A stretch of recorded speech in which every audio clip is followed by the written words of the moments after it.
Hello, everyone, and welcome. So, in case you haven't really seen it much yet, or you might just kind of been paying attention, but new edition of D&D is supposed to be coming out. What am I talking about? One D&D. In case you haven't really heard much, One D&D, which is set to release about midway through 2024, is going to be the new final addition to D&D from what most of the head team is saying over at Wizards of the Coast. But with that being said, we have been getting some pretty much interesting stuff. We've been doing surveys as a players. We can kind of give them feedback and stuff on that, what's going to be happening going through this. But with this being now December, we've just got our third release of the new Unearthed Arcana. I thought it might be a good idea to let go a brief overview over the past two and over the current third one. So, without further ado, let's get on into this. Okay, so we got the first Unearthed Arcana from D&D Beyond. So the big thing with this one really was races and feats with some rules, and then a big thing with the background feats, which if you haven't seen Dragonlance yet, that was a big thing with Dragonlance that I thought was really good, was the background feats. But kind of a brief overview. Background feats, kind of like Dragonlance, so you choose a background and you kind of get a feat from that. So now, pretty much whenever you're building a character, you are getting a first level feat, kind of like what Very Human was. So now it kind of pushed a farther away from Very Human. You think until they kind of got you, because next up is the human race, because we're going through races. Humans now get a couple skills, one being that they get an extra feat for starting off, so varying human is now just every human race, not anything specific, so kind of pointless to still not choose human, because 2 feats at level 1 versus only 1, so kind of that thing, but it is what it is. You also get resourceful as a ability, which you gain an inspiration from a long rest. So every long rest you take, you now have an inspiration point, which of course you still only can have one, but as being a player who, if you've used it during a battle and you go to a long rest, now you got another inspiration point for just taking a long rest and healing. Kind of nice, but kind of seems a bit cheesy, but it is what it is. Arling, which is a very interesting race, because if you like tieflings, this is pretty much the opposite side of the coin, where you're more of this upper planes, like angelic race, where pretty much the idea is you're a humanoid with an animal head, and you get certain animalistic feats or features and stuff like that with it, and they can be pretty interesting. And some of the big stuff that you really get with them is, with them being linked to the upper planes, is that they have a different type of ancestry where it's exalted, heavenly, and idyllic. So celestial legacies is what they're calling it. But don't worry too much about that, because it kind of ends up getting reworked later in Unearthed Arcana 3. But it is what it is. And then Tieflings, of course, their now sub-races are reworked as Fiendish Legacies. You got the lower planes, and it runs through 3 of those, which, if I remember correctly, those get reworked too, again, in Unearthed Arcana 3. So, once again, they're giving their information right back to D&D Beyond, and guess what? It's getting changed right back around. If we don't like it, they're changing it. I can kind of say that's pretty nice to see that. Continuing on, Dragonborn. Not really anything major change in the first one for Dragonborn, except for the breath weapon, and then that is one I can say for sure in Unearthed Arcana 3 got changed right back again. So if you do read Unearthed Arcana 1, Unearthed Arcana 3 is going to just change Dragonborn right back, so don't get worried about that one. Dwarves get an ability where it's Stone Cunning, or Tremor Sense as a bonus action, which is a pretty interesting thing with them kind of being dwarves in the mountains and all that stuff around stone. It is where you have to be on a stone and, of course, long rest to regain the ability, but pretty interesting thing. And then we got elves as another race, again, but we already have it. But now we got Elven Lineage, and that's pretty much your subclass, and the only difference is you get different spells for the different lineages. On to the next races, you got gnomes, which nothing really changed for them, and then you got halflings, where they kind of did something interesting, where everything else was kind of getting more or rewritten. They more or less just wiped out the subclasses for halflings and condensed all of it down. So you still get their major stuff, but instead of having more options, now it's just halfling. There's no other versions of them. I can't name off the top of my head, but now you only have one halfling, that's your choice. But hey, you still get all those cool little features like luck and stuff. Probably the biggest one that I'm excited about, I'd have to say, is Orc is now a full-on race. And there's no longer the half-orc, it is the full-on Orc. Which you get 2 really cool abilities with this one, being Adrenaline Rush, which is a charge attack, and then Relentless Endurance. So pretty much if you drop to 0 hit points, you actually don't. You only drop to 1 hit point. You only get this once per day, and on a long rest, you regain it back. So that makes that pretty fun for a character, because it's kind of like an undying. It can be like the Barbarian's Rage after a certain level, or it can be the one spell that keeps you from dropping down to 0 hit points. So it's kind of a nice little part for orcs. Then the last bit of stuff that they kind of threw in there was feats. They got new ones, old ones, and then there are some that are redone. Nothing really too major, at least not yet.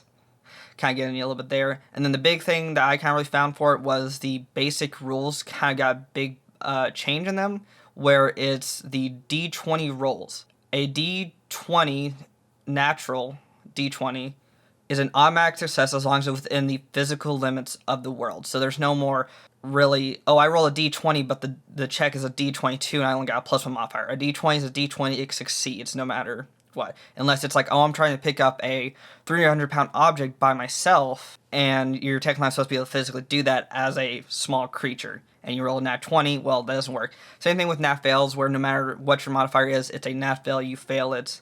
It is what it is, just gotta deal with it. Okay, so now on to the second Unearthed Arcana, where we kind of get some more stuff and some little more interesting stuff in here. Now we got the new group class expertise, or expert classes, which is Bard, Ranger, and Rogue. So now, kind of like how Rogue was, whenever you would first start classing with them, you get expertise in certain set of skills. Well, not all of them get that. And then there's a few tweaks, except for Rogue, which Rogue just kind of got left the same because everyone likes Rogue. Who doesn't? They did get some extra stuff, though, for, like, Thief, which does buff him up, but we'll get into that one a little bit later. I'll talk a little bit more about that. But big thing that they did with this one is they started putting in multi-classing aids, because that is such a big thing now for D&D, to multi-class into other classes, to then now literally give you an aid saying, hey, if you want to multi-class into this class, you might want to look and think about doing this, this, and this. That was a nice little thing, because multi-classing has always been one of those things where it's like talked about in D&D that you can do it, but never given any examples or help or anything. It's just kind of left to the wind. So Bard, the big thing with Bard now is that instead of having known spells, you're now only getting prepared spells. And then one of the other big things with Bard is now you have a healing where you can use your Bardic Inspiration to heal. But the word's a little strange on that one. I see that one possibly getting changed later, because how it's worded is see them or they can hear you. Then you can use a Bardic Inspiration point to do that. So if they're downed, you can use Bardic Inspiration to heal them. But if they're down because they're at 0 hit points, that means they're incapacitated. So they couldn't hear you and they couldn't see you. But because you can see them, it works. It's a little... I find that one being a little strange. I don't see that one lasting. Who knows, it might stay. It'd be kind of interesting having Bards actually having a healing thing from Bardic Inspiration. But we'll have to just kind of wait and see what we get. Rangers actually got a big buff. And not really like anything major, but now they're actually a more viable race. Or, not race, sorry for that. Class. They're now a much more viable class compared to what was the Ranger, because Ranger was just kind of seen as one, like, you might multi-class to get, like, a couple levels for a specific thing. Now it's actually a feasible class. It's something that you would want to choose. It can really help, too. The big thing with Ranger, though, is that it's still probably one of those classes where it's not really cool, like the Rogue, where you can be an assassin, or a Bard, where you're the musician, or the Barbarian, where you're the raging monster, pretty much, of the group. You're still just going to be the Ranger, where you're going to be hunting and tracking people down. It's still going to be one of those classes that'll probably be better for people who like the more realistic style of D&D gameplay. Rogue, of course, was practically left the same. Thief got a few things where now if you choose Thief, you get an extra specialty language they can speak, so just small things like that with Rogue. Definitely one that worth like kind of reading through to see if there's anything changes that you see that I didn't. But generally that was like the main thing, was just this little small things, because apparently Rogue was a very satisfied class, according to players, so no one had any issues with it, so it just stayed the same. And possibly one of the biggest things that they did with the second Unearthed Arcana was they messed with some of our most popular feats, some of the big ones that we all like, such as Dual Wielding, Crossbow Expert, and Heavy Weapon Master. Not saying that they got debuffed to the point where they're not feasible, they're not going to be that first choice like most people are, where with Heavy Weapon Master you'd get the -5 to hit and +10 of damage. You no longer get that. It's just a small little damage boost, and you only can use it once per turn. So now it's going to be one of those things where you might grab it later on, but it's not like one of those things where, oh, the first feat option I get gotta grab, heavy weapon master. It's going to kind of be left to the side. And then the last thing they really gave us with the second Unearthed Arcana was the epic boons, which are practically worthless in D&D because, in all honesty, most people stop at level 11. If you go past that, you're pretty much almost guaranteed to stop at level 15 because at that point you're might as well be a demigod. If this was more like first edition D&D where the whole entire aspect of the game was to play until you were a actual god at the end of it, then these would still be more of a feasible thing people would really want to see. But as of right now, I almost know no one who pushes to level 20 with any of their characters in any campaign. So I just don't see this being a thing that a lot of people are going to be like, ooh, yes, I want that, or I want this to be changed to this. And some of them aren't really that great either, where there's some that are like the equivalent of just a first level spell you can get for certain classes.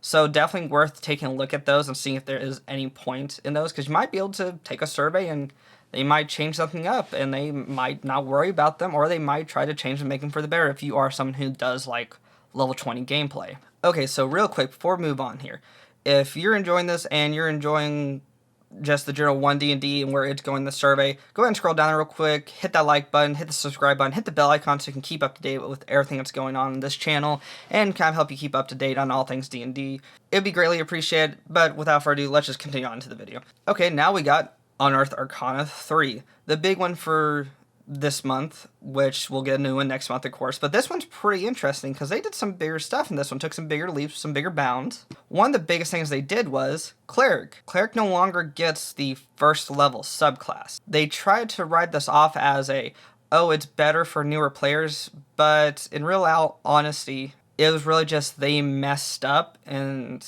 they didn't really want to admit it, because multiclassing to Cleric was a pretty big thing because first level, you get the subclass. You get some special things because you're now subclassing at first level. So instead, now it's going to be the pretty much standard across the board. You don't start subclassing until level 3, which I'm okay with, but just kind of be honest with it. It was a mistake that y'all made. There's no point in trying to put some workaround or, it's for the newer players so they don't get confused. Subclassing is really not confusing, and most DMs, they're generally going to be okay with newer players if they don't understand what subclassing is. And if they pick the wrong one, they'll more than likely let them choose a different one to make it a little bit better for them because they are new players. The other big thing that I've heard some people talk about not liking, but I kind of think it's fine, and to me I kind of like it too, is it's no longer going to be race. It's now species. So subspecies and species. There's no more races, there's no more sub-races, it's just species and subspecies. Some people say it's too futuristic. I find it to be okay myself. I actually kind of enjoy it because it makes a little more sense, but that's a whole entire different thing that I'm not going to get into in this video. Ardling comes back again. Their ancestry gets changed up a little less to being more like angels to being more like just beast people. You still get the idea that you're like this upper planes humanoid creature that is now in the standard plane of existence, and you're now, for some reason, just that. And of course, still keep the beast head thing, and then you get the animal ancestry, which you got climber, flyer, racer, and swimmer. And the big thing with those is that you choose one, you get some special abilities for choosing that specific ancestry, and you also get your head changes with a little 4-thing group of different animals for your head to be. So like with one swimmer, you could be a shark, which I think that's kind of interesting that you can have your head be a shark.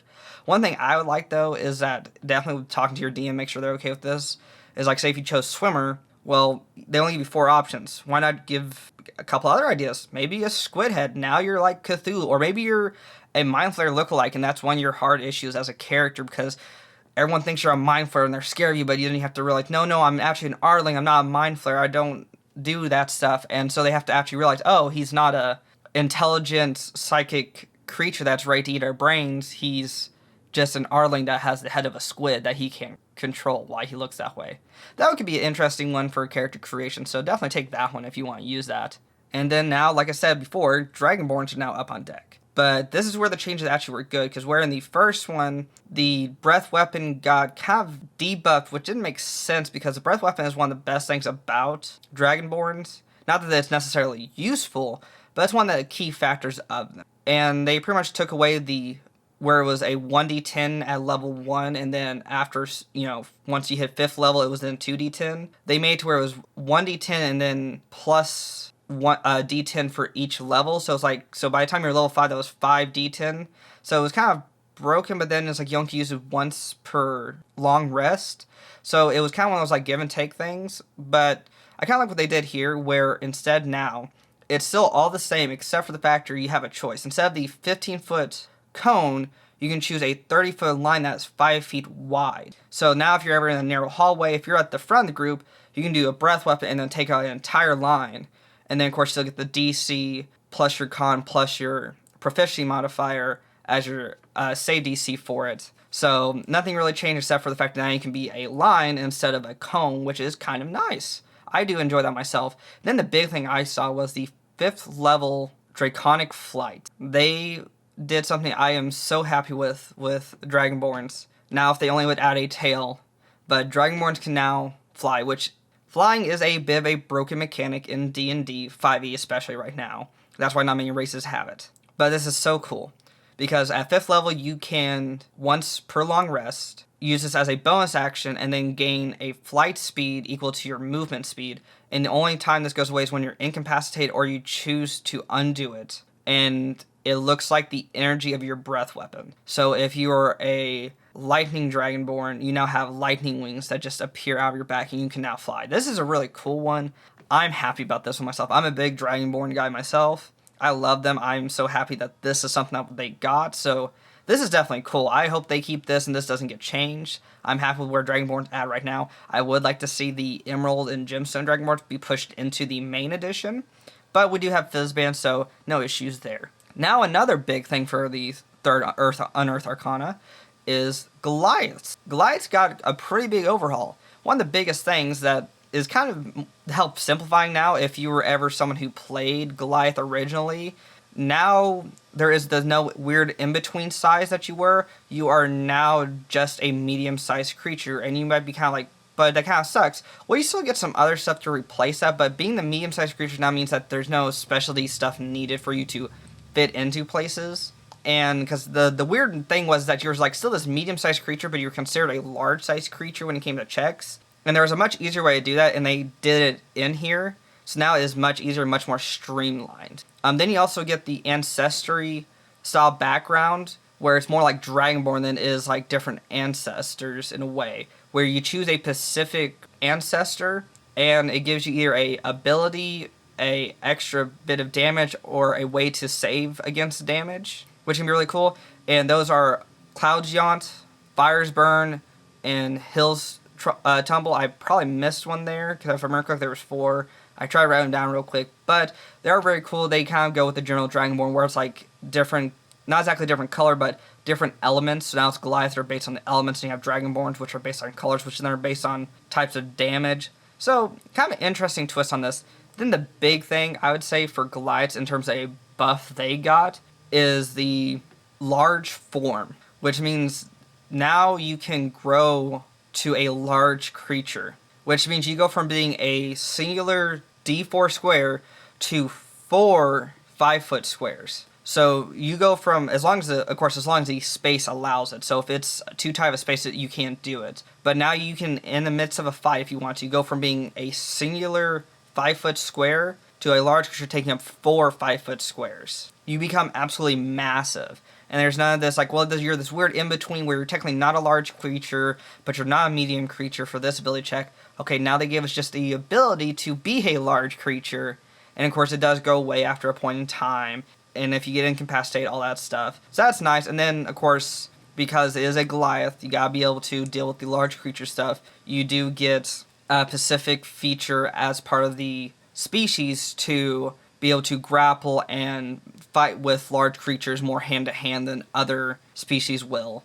And that really kind of ends the big stuff for this one. There's one more big thing that kind of comes down with some of the rules changes. And the big thing with that one that I really saw, besides armor training, which is in general is just armor proficiency, is that now you still get the disadvantage for wearing armor that you're not trained in, but if you pick up a shield and you don't have armor training to use the shield, you won't gain the proficiency from a shield. So the normal +2 to AC that you get from picking up a shield, you have to have armor training, otherwise it's worthless and it's just weighing you down, which I find is interesting, which I would like to see maybe a feat where you could almost use the shield as a weapon, and maybe giving us more variety of shields to have different AC boosts, but maybe give us a little bit of disadvantage for picking them up. Like a pike shield giving you like a large AC boost, but because it's so large, you only can use a one-handed weapon, or you only can do this, or you're slowed, or whichever way it is, or you can brace with it. I feel like that'd be interesting instead of the standard,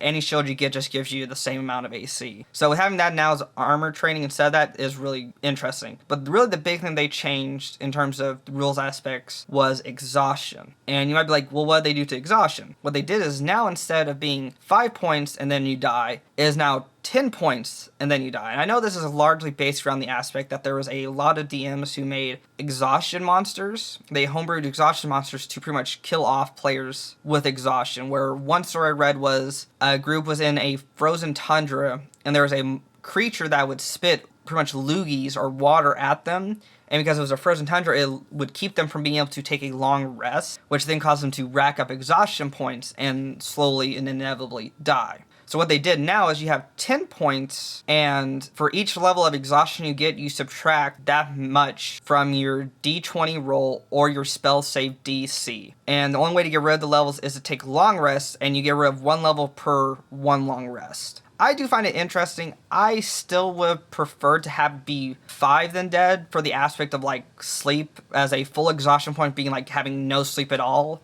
Instead of it being like, I could go without sleep, only get 1 exhaustion point, and then I'm only -1 to everything. So I would much rather see maybe like still 5 points, but having like half points in there for different things. Because this could help the subclass Berserker for Barbarian, because they get Frenzy, and when you use Frenzy, you gain a point of exhaustion. So now this becomes a much more usable subclass for Barbarian than it was in the past, because originally if you were using Berserker, you may be Frenzied once, twice, and at that point, you're like, I'm done. I gotta sleep for the next 2 days. Otherwise, I am screwed during this fight. Because now you have disadvantage to your attack rolls. And disadvantage is heavier than just a -2 to attack rolls. Because disadvantage could be the equivalent of you rolling a d20, but because you have disadvantage, now you roll a nat 1. Versus, -2. Okay, well, instead of my +5 to hit, I'm now at +3 to hit. So now Berserker is more feasible as a subclass. And then of course we get more epic boons, which they're epic boons, but who knows, maybe it's something big for some people, but for me I just find it as pointless. But with that being said, that's the general overview of everything that has come out with One D&D so far with the Unearthed Arcanas. Stay tuned, because beginning of next month there's going to be Unearthed Arcana 4, which we'll get to see what all that is. And don't forget, if you are someone who's big on this stuff and you want to have a say in it, definitely go hop on there, read through these much more in detail, and give your feedback, take the survey, because that's what's going to change what this is. And it could change it for something more that you like, or if we don't put our feedback in, it could change for the worse, and I would prefer not to see that. But with that being said, thank y'all for watching, and happy adventuring.